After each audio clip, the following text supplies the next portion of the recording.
आपकी जीवन गाड़ी में संयम रूपी ब्रेक होनी चाहिए। आप ब्रेक को भूले हुए हैं। संयम रूपी ब्रेक ही नहीं है। जो मनाया बोल रहे, जो मनाया खा रहे, जो मनाया देखा है, जहां मनाया खड़े हैं, जैसा मनाया व्यवहार कर, नहीं, ये उपासक का लक्षण नहीं है। आप इस शरीर का राग पुष्ट कर रहे हो। शरीर का राग पुष्ट होगा तो वासनाओं की धूम मचेगी, वासनाओं के वशीभूत होकर आचरण करोगे, दुर्गति हो जाएगी। कुछ नहीं सुनाई देता, कुछ देखने की वो अलग दृश्य होता है। आपकी दृष्टि में अलग ही चल रहा है, अलग ऋतु चल रही है, अलग सौंदर्य चल रहा है, अलग बातें चल रही, खोए हुए हो आप। ये आनंद लेने के लिए आए हो, बहुत होश में। अगर हम सात्विक भोजन करेंगे, अल्प भोजन करेंगे तो विक्षेप से बच जाएंगे। जो आपका मन बार बार भजन से हटकर भोगों में जाता है, ये विक्षेप है। जो पूर्वकृत पापों से अंतःकरण मलिन है, वो क्षण में नष्ट हो जाएगा। आप एकाग्रचित होकर जो ही प्रियालाल के स्मरण, वो भस्म हो जाएगा, उसमें सामर्थ्य नहीं। ये विक्षेप बहुत घातक है। बार बार वृत्ति नाम में लगा और भाग करके संसार में जा रही, रजोगुण तमोगुण आहार, ये रसेंद्री बहुत, जैसे दुग्ध है, खीर है, घृत है, पवित्र वस्तुएं हैं, पर ये मात्रा से अधिक ले लो तो तमोगुण पैदा कर देंगी। है सात्विक, तमोगुण पैदा कर देंगी। मात्रा में प्राण पोषण होता रहे, ये शरीर को अपना मैं मानकर रसेंद्री जिस स्वाद पूर्वक जो हम पाते हैं, ये भजन नहीं होने देता। बहुत बहुत ये अनुभव की बात है, क्योंकि जीवन इसी में गया है। अगर हमारा भोजन सात्विक हो, अल्प है, तो आप देखो पहले जैसे एकादशी रहते थे तो स्वाभाविक उस दिन ज्यादा भजन होता था थोड़ा। तो अगर हम रोज ऐसा अभ्यास कर लें, अल्प आहार करें, देखो शांत रहेगा चित्त, बात करने का मन नहीं करेगा। और जब अधिक भोजन, तो आप भोक्ता बन करके अधिक पा रहे हैं ना, यही तो आपके सब इंद्रियों को खुला छोड़ देगा। ये जो आपके इंद्रियों पर शासन करने का स्वभाव, हर गाड़ी में ब्रेक होता है, अगर ब्रेक ना हो तो वो नष्ट हो जाएगा। आपकी जीवन गाड़ी में संयम रूपी ब्रेक होनी चाहिए। हर इंद्री पर आपकी दृष्टि होनी चाहिए। इस समय किसका वेग है? जनेन्द्री का कि रसेंद्री का, नेत्रेंद्री का कि वाकेंद्री का, उदर का वेग है, किसका वेग है? हर समय सावधान, संयम रूपी ब्रेक बिल्कुल। जैसे कोई भी रास्ते पे चलता है ना, तो पैर भी ब्रेक में बिल्कुल सावधान, जरा तुरंत। आप ब्रेक को भूले हुए हैं। संयम रूपी ब्रेक ही नहीं है। जो मनाया बोल रहे, जो मनाया खा रहे, जो मनाया देखा है, जहां मनाया खड़े हैं, जैसा मनाया व्यवहार कर, नहीं, ये उपासक का लक्षण नहीं है। सात्विक भोजन बहुत जरूरी है, बहुत जरूरी। पर भाई रोज सुन लो, पर मानोगे नहीं तो कोई फर्क। अल्पाहार करो, देखो कितना अच्छा लगता है। बढ़ रहा है, चर्बी बढ़ रही, पेट बढ़ रहा है, वजन बढ़ रहा है, भजन नहीं हो रहा है। आप कहते भजन नहीं हो रहा, क्यों नहीं हो रहा है भजन? आप गृहस्थ हैं, बहुत मेहनत करते हैं, आपका ठीक है। जितना समय भजन में मन लगे, बीच बीच में नाम स्मरण किया, समर्पित कर दिया, सारे सेवा कार्य भी, वो भी भजन हो गया। समझिए, इन्हीं के राग के त्याग को वैराग्य कहते हैं, और वैरागी ही अनुरागी होता है। जगते हुए फिरे वैरागी, वृंदावन रस में अनुरागी। जब तक ये जग का मतलब हम बाहर देखने लगते हैं, यही है जग। इससे राग छोड़ो, सबसे छूट जाएगा। मूल यही है।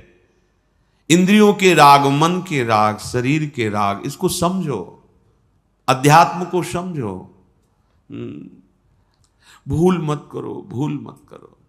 इसको सजाने का मतलब है बंधन दृढ़ कर रहे हो, समझो।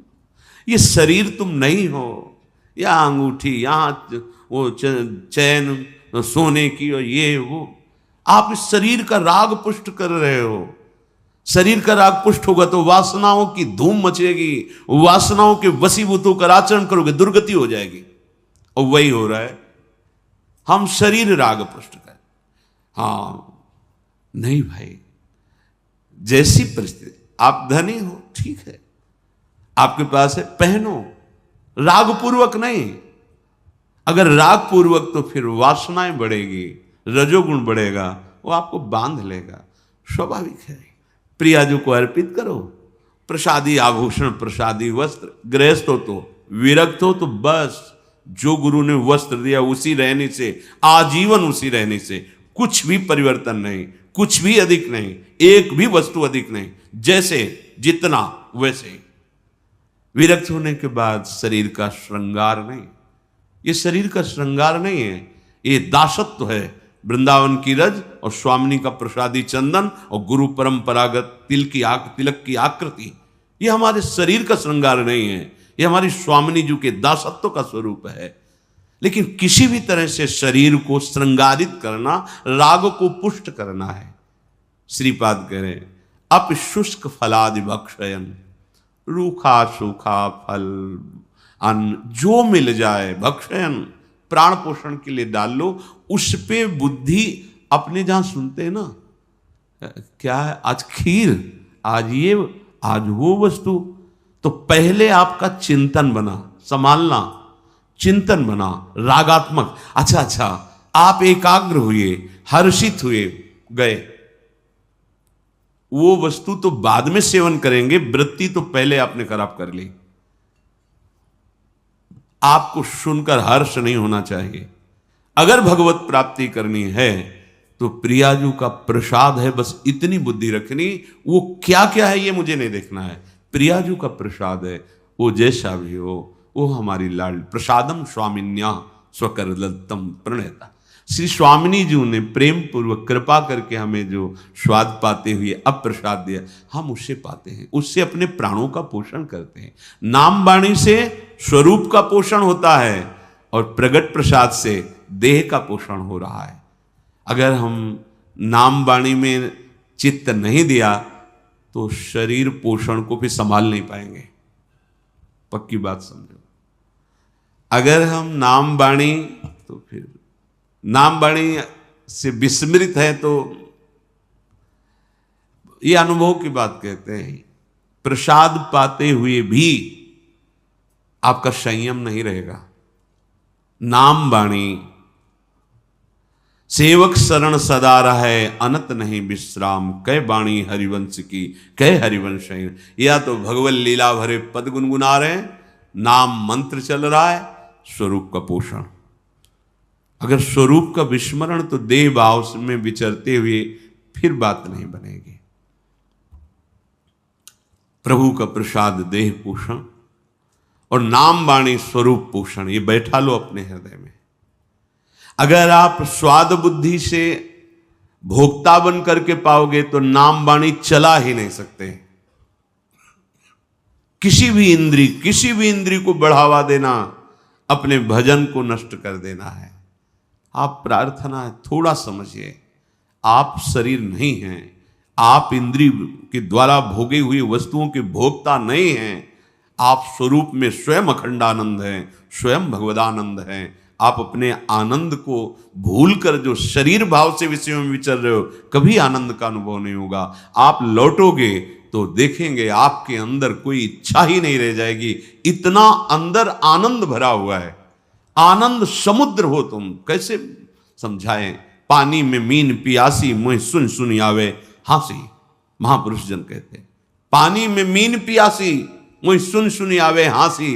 अरे आनंद सिंधु के मध्य में वास करने वाले आनंद सिंधु, तू इन बिंदुओं से, ओस कणों से अपनी प्यास बुझाना चाहता है, हंसी की बात है। तू आनंद समुद्र में है, आनंद सिंधु मध्य तो वासा, और मर कहां रहा है, ओस कणों से प्यास बुझाना चाहता है। रसेंद्री को संभालिए, बार बार प्रार्थना है, नहीं पछताओगे। ऐसे दिन कटते चले जाएंगे, ऐसे दिन। जब भजन में मन लगता है ना तो सब कुछ व्यर्थ लगता है। आप जिस कार्य के लिए निकले हो, या जिस कार्य के लिए आप वृंदावन वास कर रहे हो, या सत्संग सुन रहे हो, आपकी कितनी तन्मयता है। आप देखते हो अपनी वृत्ति को कहां है, कितनी देर मंत्राकार रहती है, कितनी देर प्रभु में रहती है, कितनी देर विषयों का चिंतन करती। देखो आप अंदर, वही बहिर्मुख बने प्रपंचा आसक्त। कैसे कैसे उस परमानंद का अनुभव करो। हम कहते जो गृहस्थ में है, थोड़ा नाम जप कर रहे हैं, वो अपने गृहस्थ कार्य को भगवत समर्पित कर रहे हैं, ठीक है। आपके लिए तो 24 घंटे प्रभु ने केवल भजन के लिए दिया है। जो वृंदावन वास कर रहे हैं, वैराग्य भाव से रह रहे हैं, 24 घंटे भजन के लिए, प्रमाद के लिए तो कोई 1 मिनट भी आपके लिए नहीं है। अब आपको क्या चिंता है?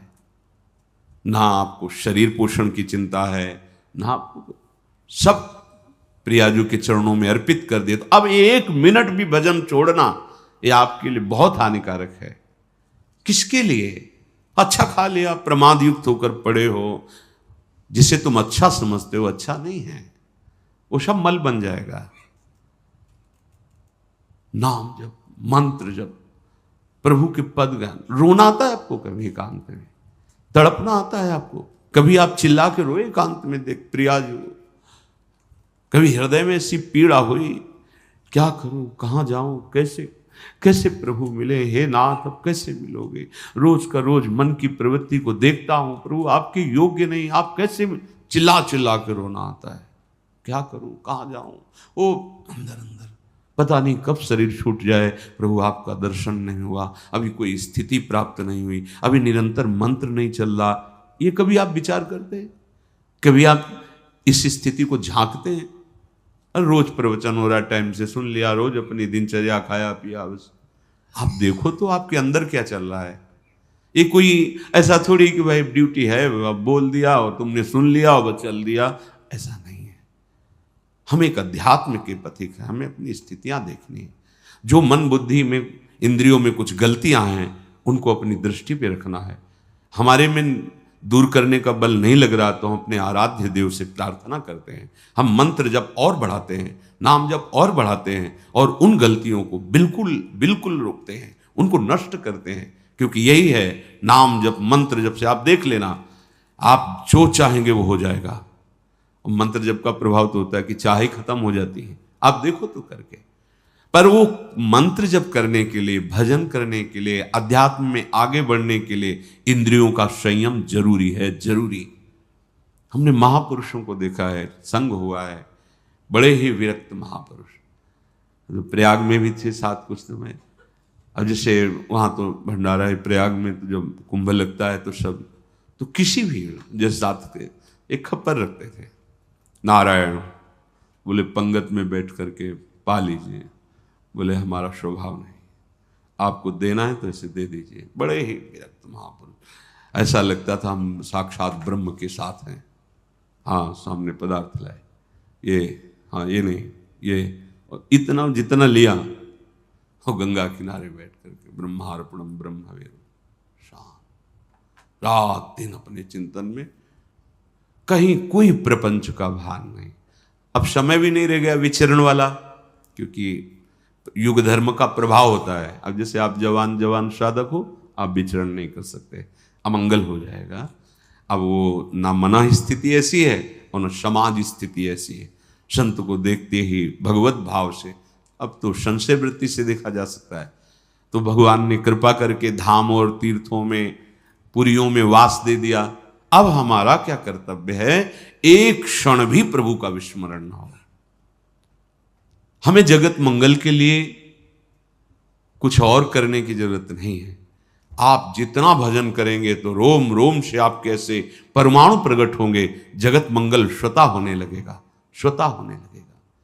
पर आप रुकिए अपने, जैसे हम मार्ग में चलते हैं, हर समय वृक्ष पर ध्यान रहता है कि अगर वृक्ष, तो फिर हम वृक्ष पर ध्यान ही नहीं दे रहे।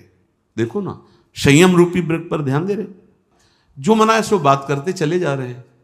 लग रहा है नाम नहीं चल रहा, नहीं, आप ऐसे कैसे बात कर सकते हैं? वो आकृति अलग होती है, नाम चल रहा है, बात कर रहा तो उसकी एक अलग दृष्टि होती है, आंतरिक दृष्टि, वो नेत्रों में झलकती कि वो यहाँ बात कर रहा है लेकिन पूरा नहीं है। अर्थ पर दृष्टि बहुत धोखा कर देती माया, बहुत धोखा। बार बार प्रार्थना करके कहते सावधान, माया का कार्य है भगवत विस्मरण करा करके राग पूर्वक बांधना, वस्तु में, व्यक्ति में, स्थान में। नहीं भाई नहीं, होश में। अगर हमारा ये अचला 1 वर्ष चलता है तो हमें दूसरा लेने की जरूरत नहीं। ओढ़ना ही तो ना, हमारा वस्त्र जितना प्रयोग में आता है उतना बस। जब तक भगवदाकार वृत्ति नहीं हो जाती तब तक यह सिद्धांत अपने में नहीं लागू करना चाहिए कि महलों में रखे चाहे झोपड़ी में वास दे। आप फेल हो जाएंगे, क्योंकि आपका राग नष्ट नहीं हुआ। ये सिद्धों की स्थिति है, महलों में राखो चाहे झोपड़ी में वास दो। दत्तात्रेय जी महाराज कहते हैं, कभी कभी मैं राजमहलों में सुंदर पलंगों पर सुंदर नाना प्रकार के भोग सामग्री पाते हुए वहां पड़ा रहता हूं, तो कभी स्मशान में और कभी फुटपाथ में धूल धूसरी। ये स्थिति नहीं है। कभी बड़े बड़े राजाओं के द्वारा पूजित होता हूं, कभी जो मूढ़ पुरुष उनके द्वारा अपमानित होता रहता हूं, कोई फर्क नहीं। अपनी स्थिति नहीं है, ये सिद्धों की स्थिति है। महलों में राखो चाहे झोपड़ी में वास दो। अपनी स्थिति अभी राग युक्त है, हमको बचना है।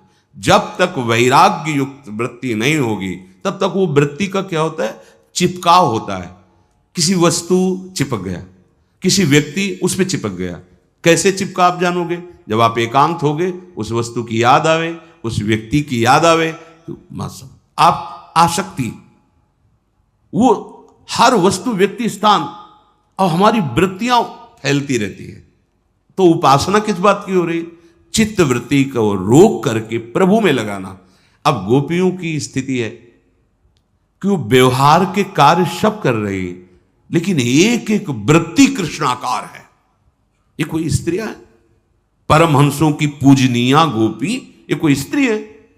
मुरारी पादार्पित चित्त वृत्ति। ओह, बड़े बड़े महापुरुषों ने इनकी चरण रज वंदना की। एक दिन वो संत आए थे महाराष्ट्र से, कृपा करके परिकर। कोई कोई शब्द होता है जो एकदम दिमाग में छा जाता है। वो बोले, जिसके मुख में राम तिनको करूं प्रणाम। वैसे पद गा रहे वो तुकाराम जी का, हे जिसके मुख में नाम, वो कह रहे प्रणाम करता हूं मैं उसको। और कोई साधन की बात नहीं, जिसके भागवत में यज्जिभ्याग्य वर्तते नाम तुभ्यम, बार बार हम आपको इशारा कर रहे हैं। सब साधना का, सब तीर्थों का, सब सत्संग का, सब शास्त्रों का एक फल, तुम्हारा नाम ना छूटे, मंत्र ना छूटे।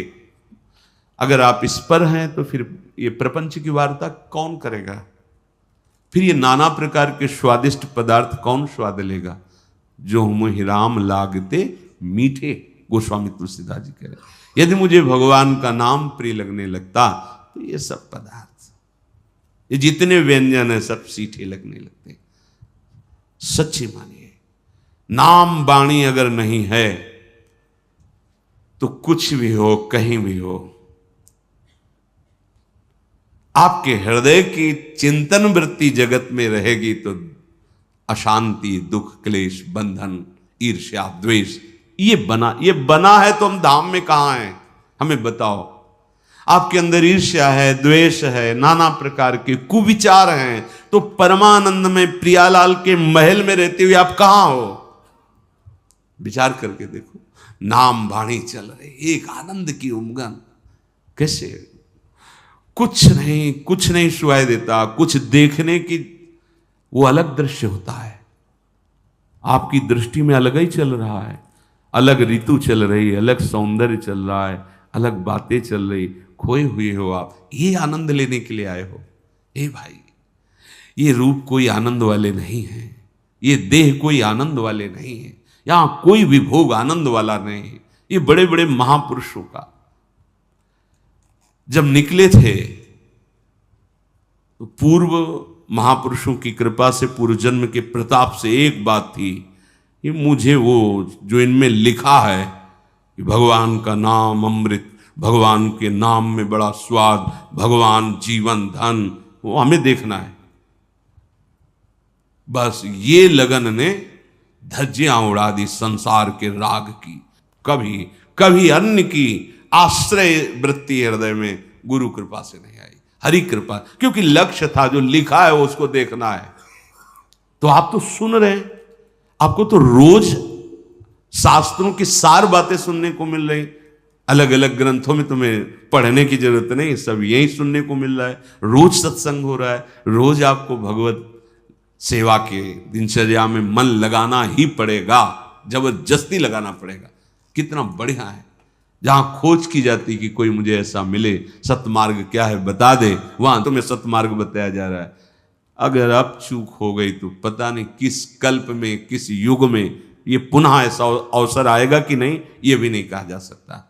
बार बार तो बनत नहीं, यह संजोग अनु मानुष तन वृंदा विपिन रसखन संग भी। ये जो कृपा हुई, सच्ची कहें जो कृपा हुई है, मतलब इसका अनादर मत करो। बड़ी कृपालु प्रभु, भजन के लिए हमें समय दे दिया। अंदर से जो चिंतन की बात हम तुम्हें बताते हैं, प्रभु कृपा ना करे तो वृत्ति प्रभु में लगे ही ना। प्रभु कृपा ना करे तो एक मिनट के लिए भगवत मार्ग के लिए समय माया दे ही ना। देखो ना आंख खोलकर, अभागी जनों को सत्संग के लिए समय नहीं दिया जाता, अभागी जनों को भगवान नाम जपने के लिए समय नहीं दिया जाता, अभागी जनों को सतमार्ग में चलने वाला विवेक नहीं प्राप्त होता। अहो भाग्य, अब चूक मत करो। इस जन्म में मुझे प्रभु चाहिए, प्रभु साथ रहे, प्रभु स्मरण साथ रहे, बार बार जन्म मरोड़ो इसकी कोई परवाह नहीं, पर ऐसी स्थिति हो जानी चाहिए प्रभु की सिवा कोई आश्रय, कोई राग नहीं। ये स्थिति चाहिए हमें। मोक्ष नहीं चाहिए हमें, बार बार जन्म हो तो भी कोई परेशानी नहीं, पर प्रभु के साथ हो, प्रभु की स्मृति में हो। हम बार बार वृंदावन में जन्मे और ऐसे महारानी जी का जस गावे तो हमें क्या परेशानी है?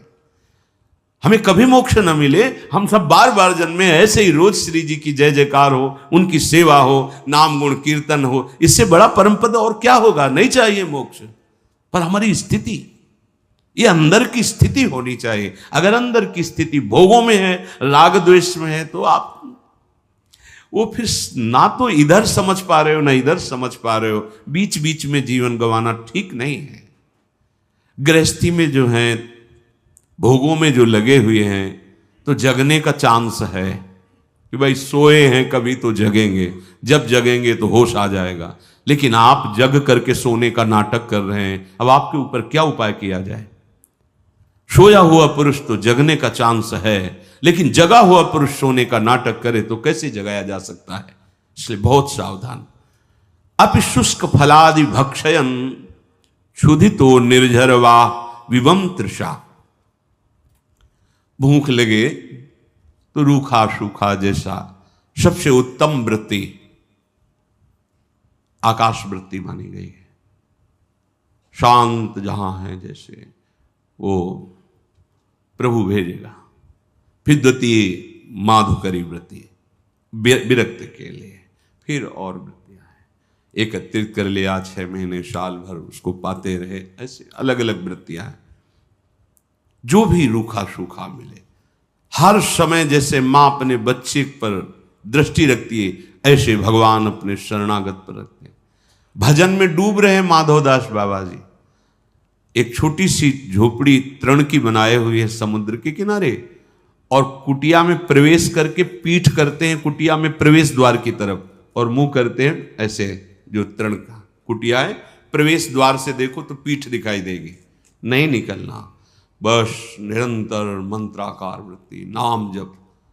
ठाकुर जी के सामने भोग पधराया गया, पर्दा किया, वही पूरी भोग की थाल उठा के आ गए। उनको पता है तुम भजन कर रहे हो, उनको पता है तुम उनके शरणागत हो, एक एक क्षण देख रहे हैं। इसीलिए जब विरक्त उपासकों को, अनुरागी जनों को आहार नहीं मिलता, भोजन नहीं मिलता, तो समझ जाते आज प्रभु भूख ही पवाना चाहते हैं। ठीक है, प्रसन्न एक समय है, चिंतन गया, देखा नहीं है, समय कृत बस अपने स्वरूप में। आज प्रभु की ऐसी इच्छा है, आज प्रभु का यही विधान है, क्योंकि वो देख रहे हैं ना, वो देख रहे हैं। प्रभु स्वयं अपनी थाल लेकर के गए, बाबा प्रसाद, भजन पूरा हो जाएगा, हम ले रख दो, बाद में अपनी थाल ले जाना। कितने निरपेक्ष। हमें प्रभु हर क्षण देख रहे, हमें चिंता नहीं करनी। विरक्त की बात करें, गृहस्थ में जो कर्तव्य कर्म है, जो कुछ धर्म के द्वारा वो बनाओ, भोग लगाओ, अतिथि सेवा करो, परिवार की सेवा करो, भगवान नाम जप करो, वो सब कुछ प्रभु को समर्पित कर दो, वही गति होगी जो एक विरक्त की होती है। हमें प्रभु प्रतिपल देख रहे, ये बात हृदय में बैठा लो। हर समय आप प्रभु की नजर में हो, वो तुम्हें देख। ऐसा मत समझो कि जैसे कुछ लोगों को ऐसा होता है कि गिन के नाम जप करें तो उसमें रहेगा इतना, अगर बिना गिने तो मतलब शायद गणना में ना आवे। नहीं नहीं, एक एक वृत्ति तुम्हारी वहां प्रभु की दृष्टि में है। नाम की अधिक आवृत्ति हो बार बार, इसलिए माला का आश्रय लेते हैं। नहीं, खास बात है सुमिरन, चित्त वृत्ति का प्रभु में निरंतर लगे रहना। माला से हो, काउंटर से हो, आजकल चला है, या बिना माला से हो, जैसे भी बने तुम्हें, तुम्हारी वृत्ति प्रभु में लगी रहे। उसके लिए आवश्यक है आपका आहार शुद्ध होना। बहुत बार ये अनुभव हुआ है, आहार जब